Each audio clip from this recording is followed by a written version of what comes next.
Welcome to Dear Prudence. I'm your Prudence, Jenée Desmond-Harris.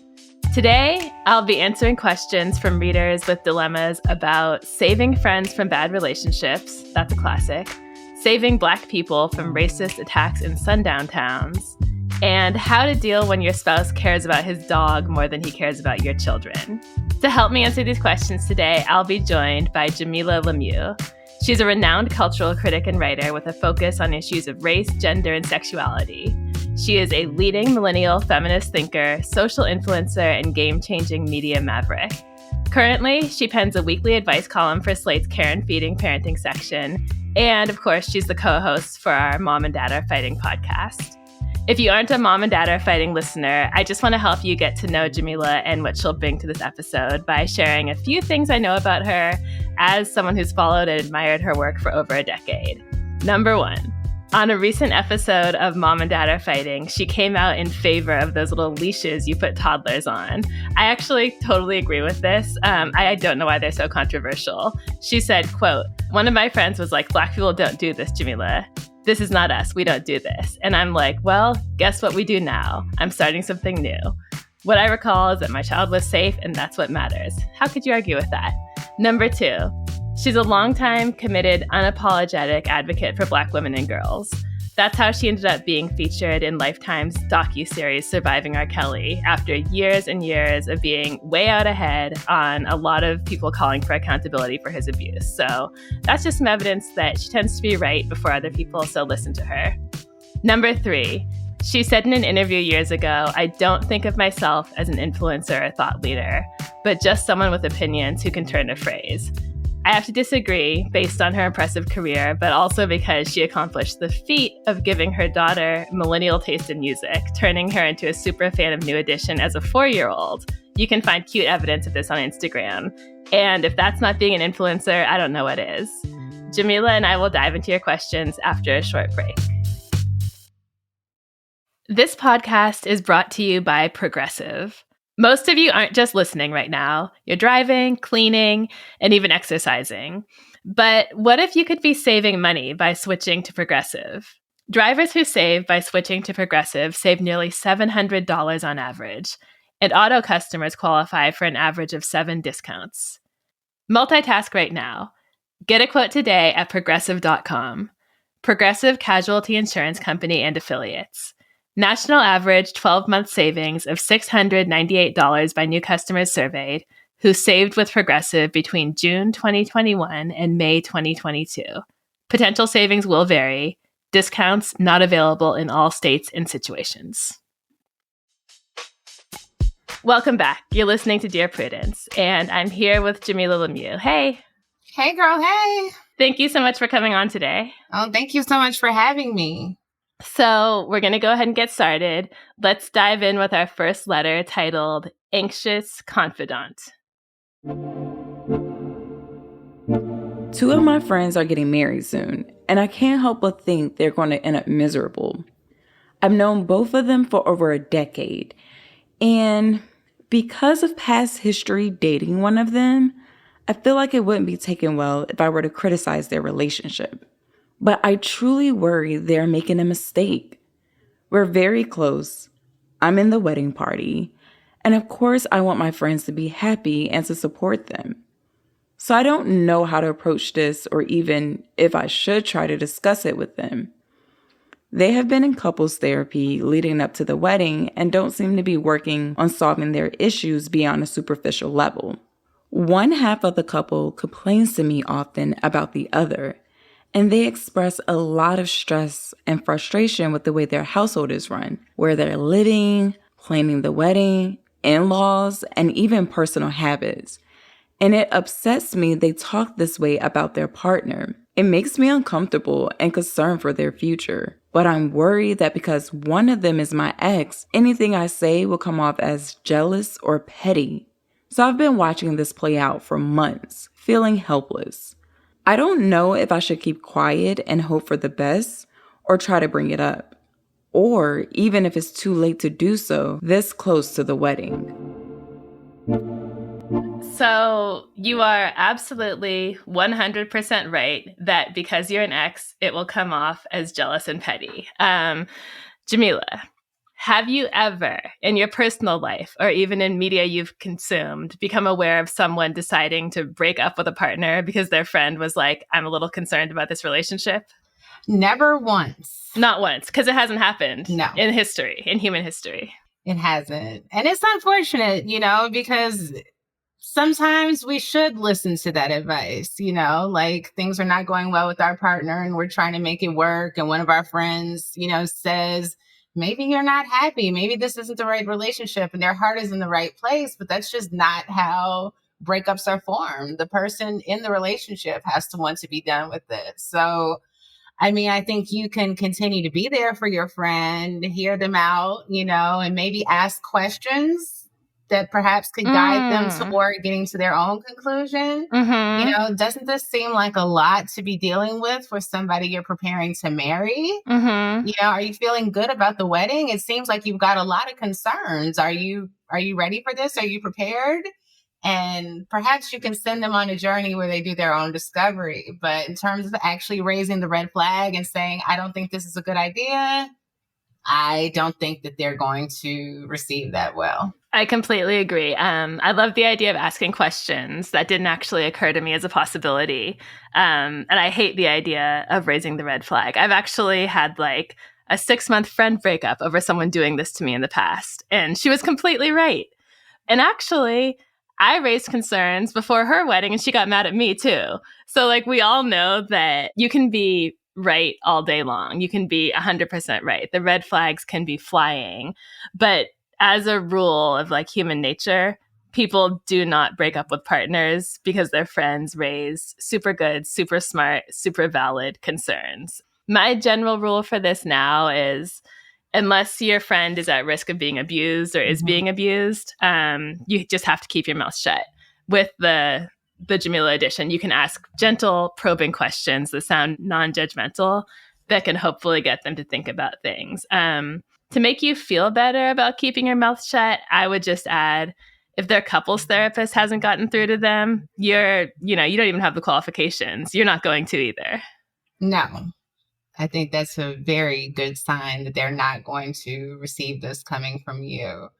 And if anyone could raise those red flags, it would be the couples therapist. So even though you say it seems like they're only addressing their issues on a superficial level, at least they're in therapy. There's the possibility that somebody who's qualified might actually say to them, I don't think you all are ready for marriage. They might have heard these words already. They might have heard them already and, again, tried to ignore them. I kind of think one concern in the letter is the idea that the letter writer is going to be a bridesmaid. And just as someone who's been a bridesmaid a bunch of times, I want to assure you that being a bridesmaid is not about supporting the union at all. It doesn't matter. You're just there to support your friend and drink champagne with them and, celebrate who they are. Matter of fact, before we started recording, I was talking to our producer, Sierra, who's going to be a bridesmaid tomorrow. And I didn't ask her anything about the groom. I was just like, oh, who's your friend? How long have you guys known each other? That's so great. You must be so excited for her. The groom didn't even enter the picture when it came to bridesmaid duties. So don't feel like you're somehow committing a fraud or being inauthentic by standing up there to support the union when you don't actually approve of it. It doesn't matter. You're just there to be a good friend. And she's friends with both of them, which right. I think further complicates this. So if you have both their best interests in mind, all you can really do is support this decision that they're awfully committed to. Mm-hmm. And also keep an open mind to the fact that some people just actually like to be in relationships with a lot of conflict. I think that's just comfortable for some people.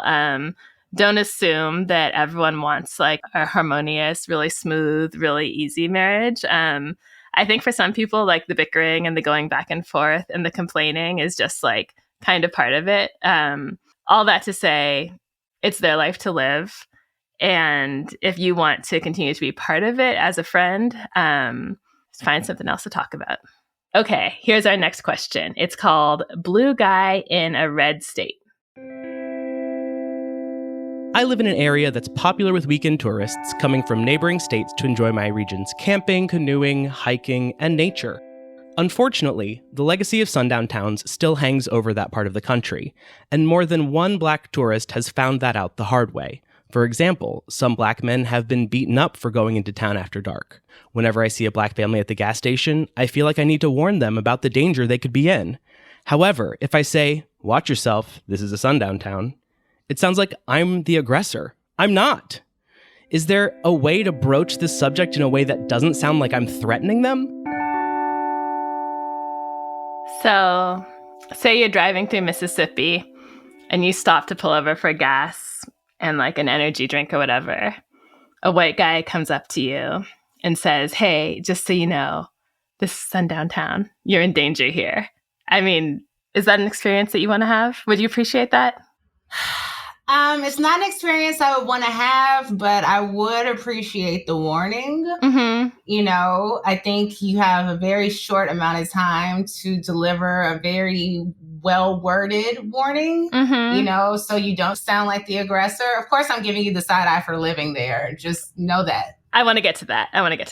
Okay. But, you know, if someone were to say, "Hey, you know, these aren't my values. This isn't how I operate, but there are people in this town that have issues with Black people, and there have been Black people that have been attacked, and I just wouldn't feel right seeing you and not warning you to just be really, really careful. You know, not everybody around here is as friendly as I am. And I hate to be the bearer of bad news. And I know you're probably looking at me crazy for telling you this, but I just had to say something."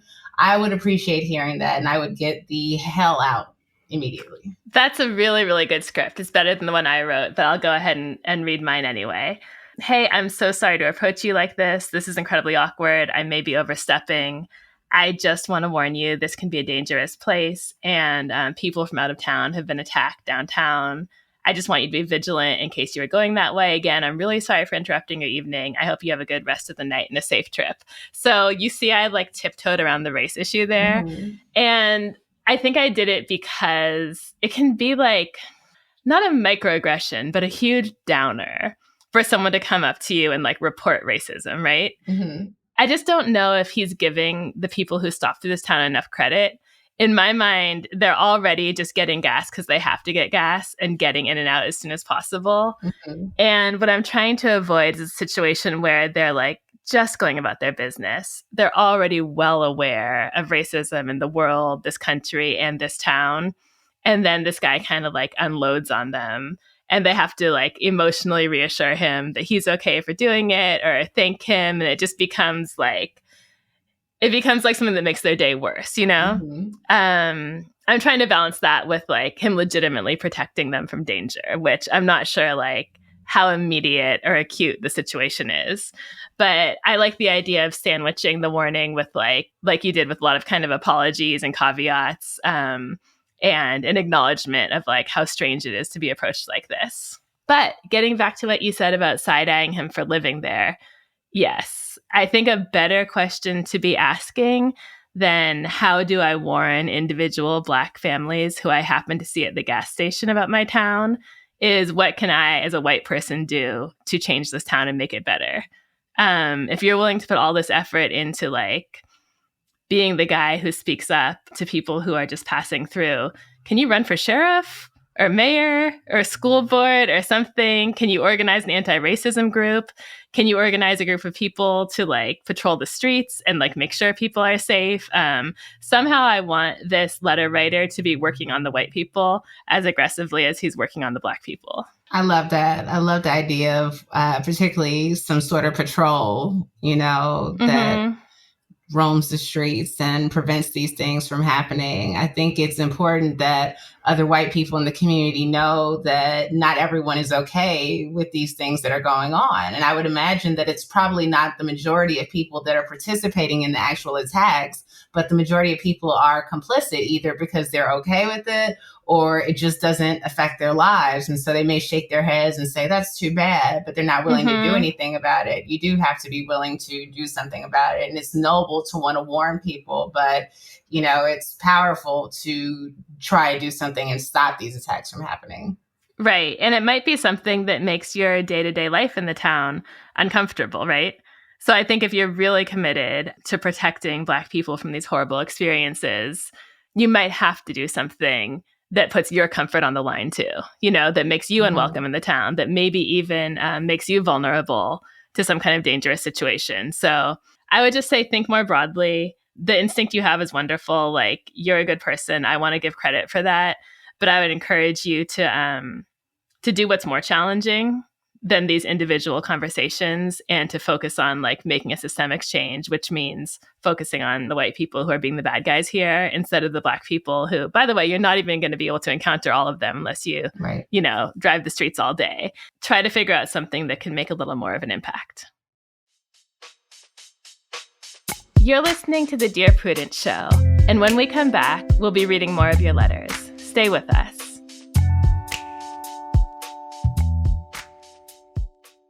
This podcast is brought to you by Progressive Insurance. Whether you're driving, cooking, or doing laundry, Progressive knows the podcasts you listen to go best when they're bundled with another activity, much like how their Progressive home and auto policies go best when they're bundled. Having these two policies together makes taking care of your insurance easier and could help you save too. Customers who save by switching their home and car insurance to Progressive save nearly $800 on average. That's a whole lot of savings and protection for your favorite podcast listening activities, like going on a road trip, cooking dinner, and even hitting the gym. Yep, your home and your car are even easier to protect when you bundle your insurance together. Find your perfect combo. Get a home and car insurance quote at Progressive.com today. Progressive Casualty Insurance Company and Affiliates. National average 12-month savings of $793 by new customers surveyed who saved with Progressive between June 2021 and May 2022. Potential savings will vary. Hey there, Dear Prudie listeners. If you're looking for even more hands-on advice, check out Slate's podcast, How To, hosted by me, Amanda Ripley, and my co-host, Carvel Wallace. Over on How To, we do advice a little differently. You tell us your toughest problems, and we go look for solutions from the wisest people we can find. Then you get to come on the show and talk to the expert directly. It leads to really insightful and deep and fun conversations. We've tackled everything from surviving a layoff to talking politics with your parents to learning to love how you look. You've got questions, and on How To, we get answers together. Check out Slate's How To wherever you listen. Can't get enough Dear Prudence? Then you should definitely join Slate Plus, Slate's membership program. You'll get to hear me answer an extra question every week just for members. With your subscription, you get ad-free listening across the Slate network and unlimited reading on the Slate site, including all Dear Prudence columns, past and present. Go to slate.com/Prudie Plus to sign up.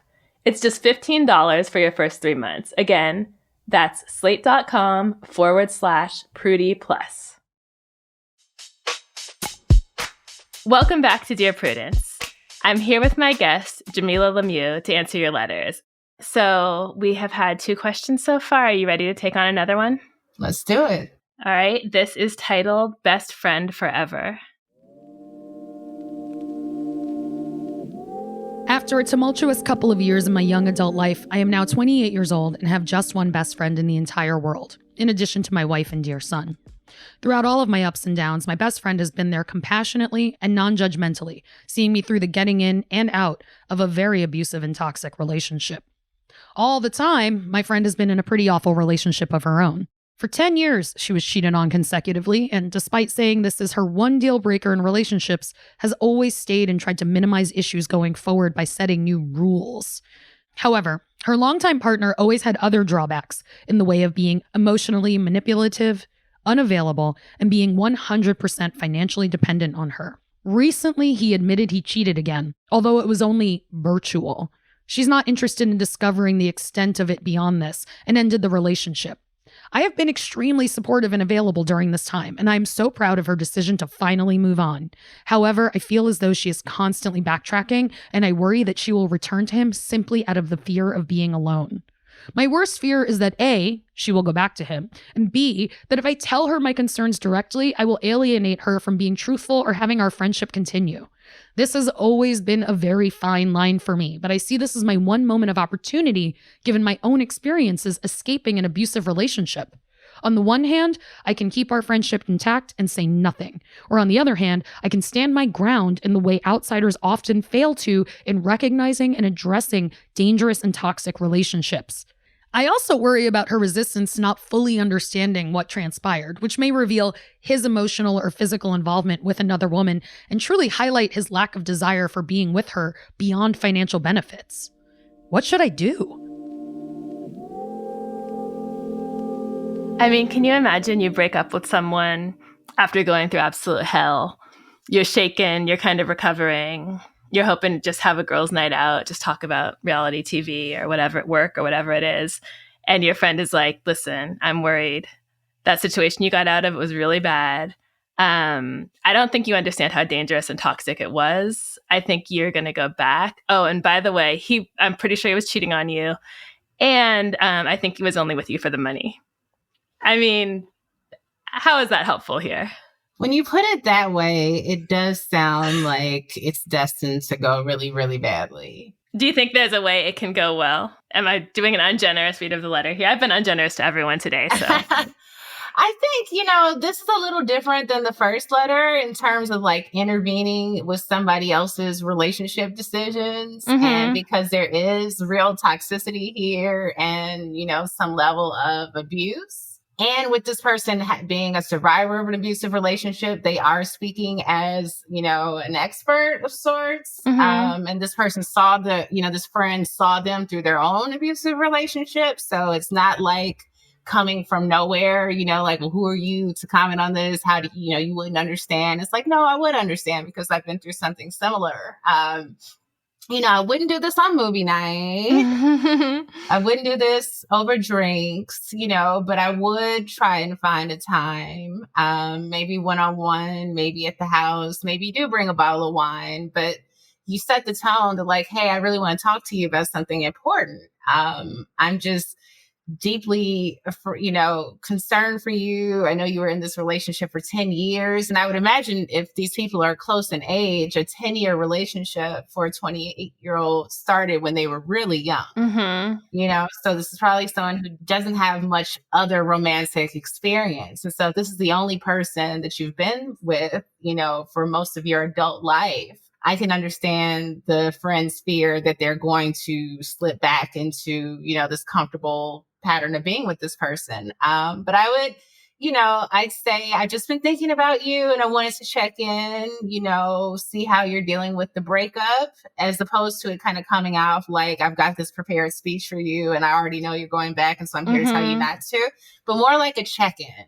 How are you feeling? How are you finding peace with this? Are you thinking about seeing other people? Are you taking some time for yourself? Like, what's up with you? What's going on? And kind of like with the first letter, asking questions, like, would you want to deal with X, Y, and Z again? Do you think that you could trust this person again? And just kind of hopefully guiding them to a place where they feel, you help them feel more confident in their decision to leave as opposed to saying, I think you're going to take them back. I think, you're preparing to make the wrong decision. I like that. I like that twist on it so much. And as you were talking, I was thinking, I wonder too if the letter writer could just say, I guess just framing it more positively, because this person has made a healthy decision and they are in a better place right now.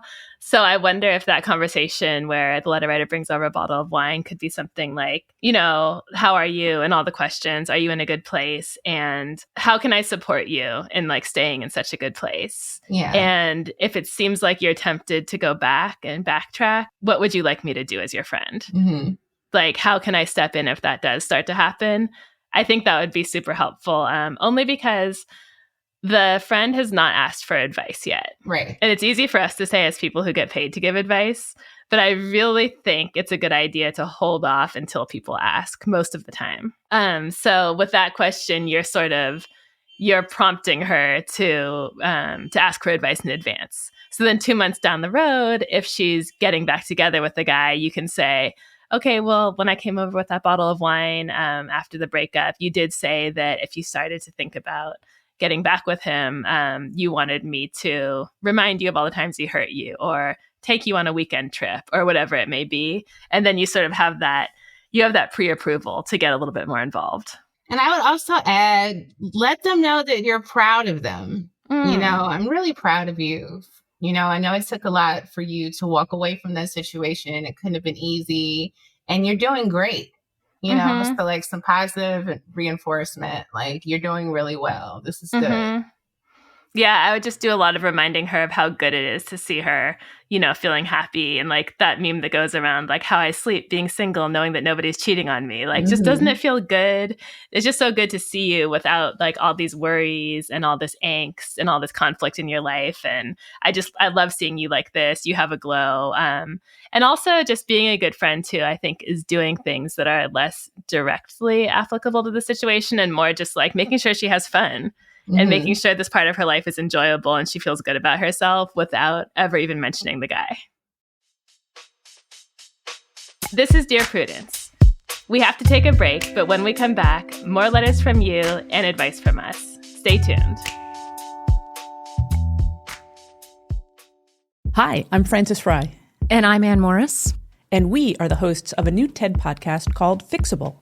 We've helped leaders at some of the world's most competitive companies solve all kinds of problems. On our show, we'll pull back the curtain and give you the type of honest, unfiltered advice we usually reserve for top executives. Maybe you have a coworker with boundary issues, or you want to know how to inspire and motivate your team. No problem is too big or too small. Give us a call and we'll help you solve the problems you're stuck on. Find Fixable wherever you listen to podcasts. What do you think about a lot and need to talk about more? I just have this big secret that I can't tell anybody. Death, Sex, and Money is an interview podcast featuring unusually personal conversations. For the first time in my life, I do not need a man to be whole. And that's what our life is supposed to be about. And man, it takes work. It doesn't just happen. I'm Anna Sale. Find Death, Sex, and Money wherever you get your podcasts. You're listening to the Dear Prudence Show. I'm here with my guest, Jamilah Lemieux, to answer your letters. Okay, our next question is titled Confused.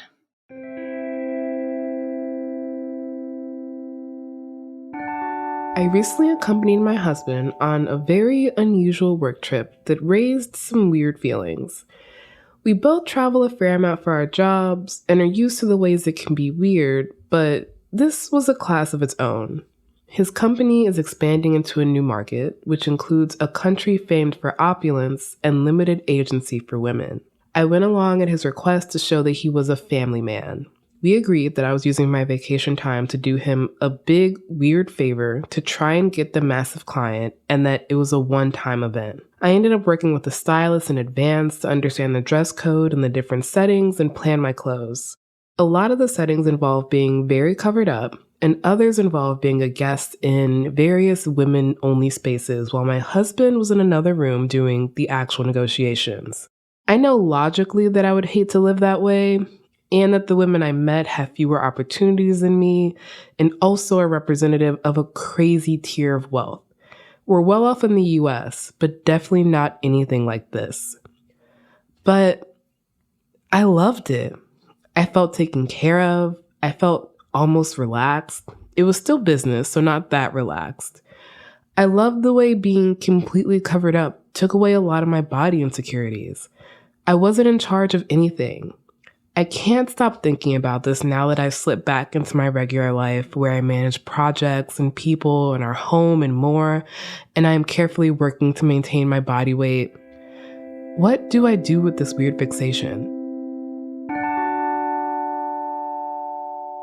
So I guess the question between the lines here is, did this experience teach me that I want to give it all up and move to a country where women are oppressed so I don't have to do anything? No. I think you're reading too much into the way you felt, and literally anyone would enjoy having no responsibilities, not worrying about their body, leaving their daily concerns behind. It is why people go to all-inclusive resorts and wear nothing but sunscreen and a flowy caftan and sit by the pool. Like, that feels really good. The fact that you enjoyed a break from work and stress and getting ready every day does not mean anything deeper, and specifically does not mean that you should be like on the road to giving up your rights as a woman. What do you think, Jamilah? I agree. Under these specific circumstances, I can see how these restrictions may have felt like comfort and a break. Like there wasn't these expectations of you to be a boss. You didn't have to manage people and things. You were taken care of. But that a life like that, ultimately, you wouldn't be doing the sort of things you're doing now if that was the sort of life that you wanted. And you also had the freedom of choosing this. This was something that you were trying on for a limited amount of time. You were doing it as a favor to your husband. You knew that you were going to be able to return to a life where you're able to make decisions for yourself about what you wear and what you say and what you do. And, I highly doubt that this feeling of escapism that it gave you means something significant in terms of what you want out of life going forward. Now, in terms of the clothing, there are people who enjoy dressing modestly. Mm-hmm. If you found that wearing, I don't know if these were flowy garments or it was simply that you wore long sleeve shirts and long skirts, but however you were dressed gave you a sense of comfort, you can bring some of that into your own daily life. You can wear loose fitting clothes, you can wear long dresses, you can dress more modestly if that makes you feel good, if that helps you with some of the insecurities and the obsession over your weight. I think if there's anything that you can take away from the experience going forward, it could be, an affinity for modest dress. Yeah, I would say listen to the voice inside you that's rebelling against spending so much energy focusing on your body and how you look. That's totally valid. I agree.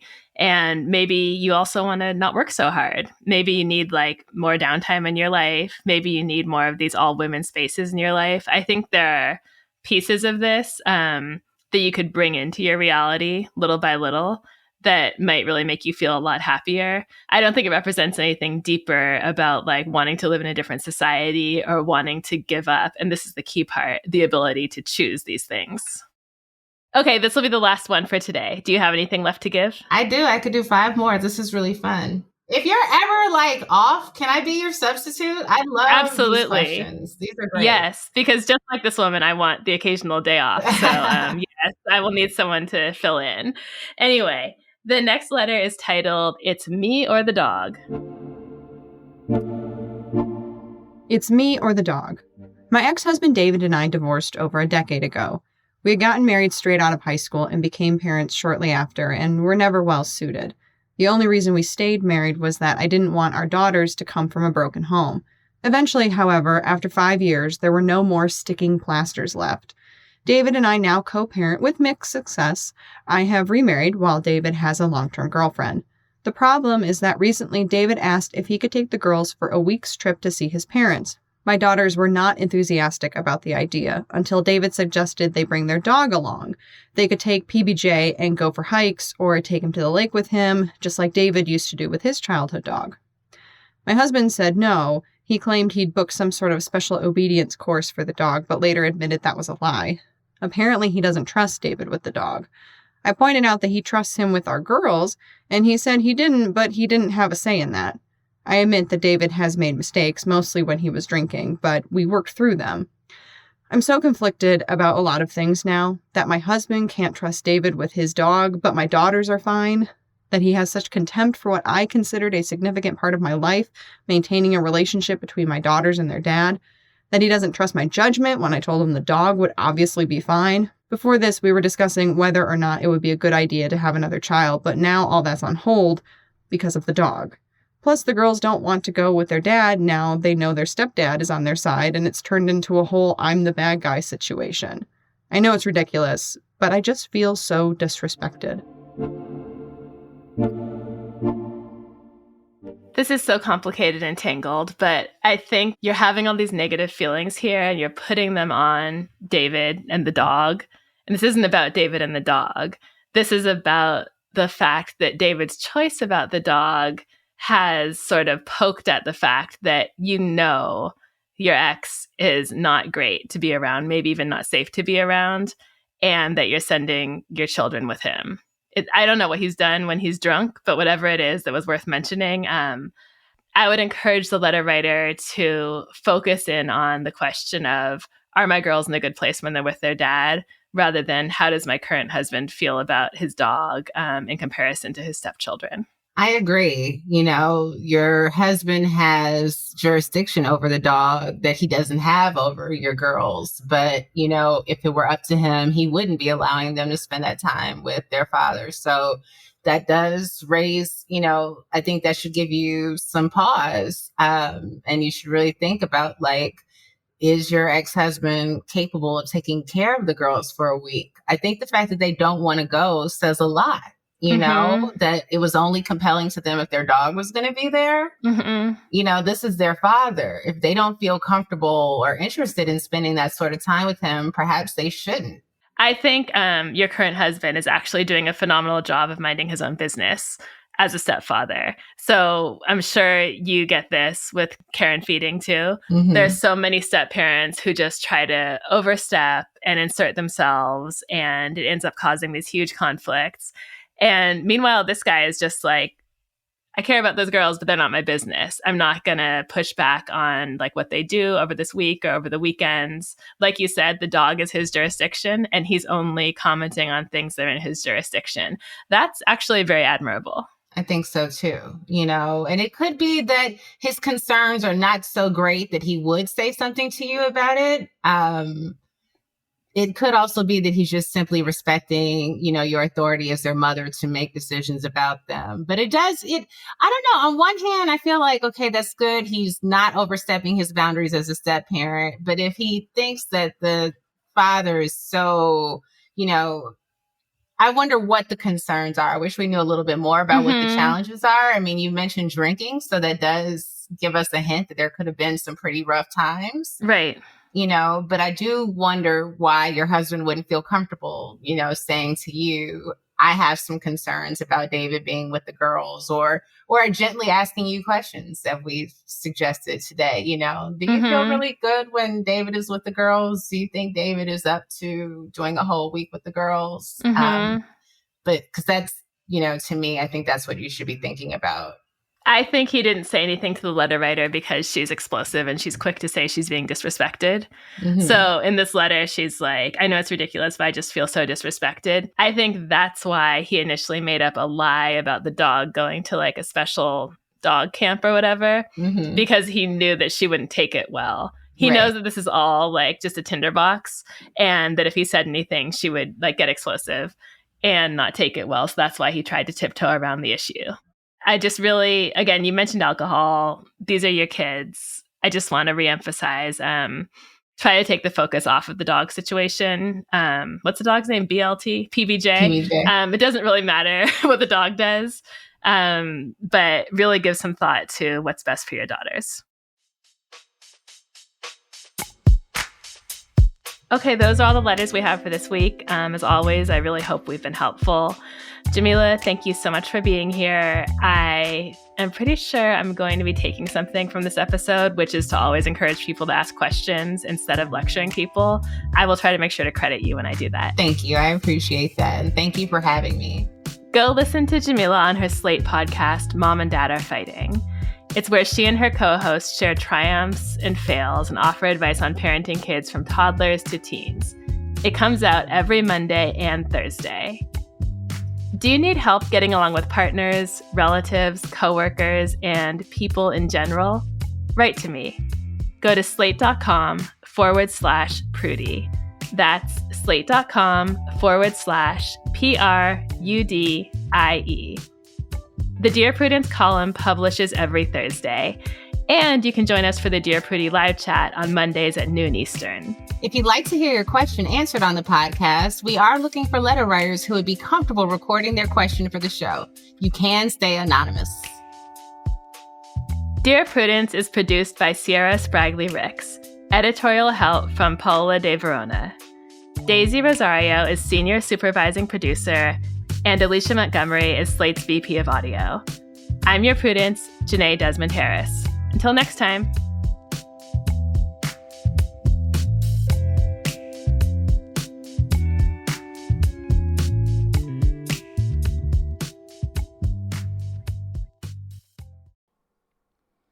Hey Prime members, did you know you could be listening to this episode and all episodes of Dear Prudence ad-free?